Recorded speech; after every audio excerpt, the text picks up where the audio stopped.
There are four main interpretations about the name Allah.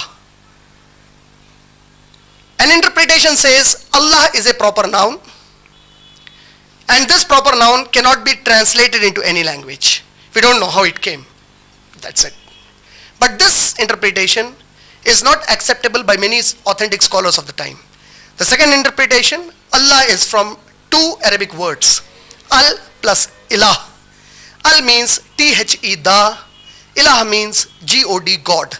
Al plus ilah, Allah means the God. Meaning, there are many fake gods, but the God, the true God is only Allah. The God, Allah. This is one explanation, and this is more acceptable. The third, Allah is from the root word ilah and vila.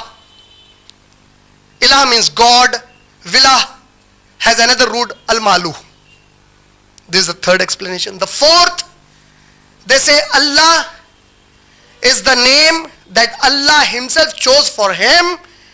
Of all the names, this is the greatest name, and Allah loves that his servants call him by this name. These are the four main interpretations for Allah.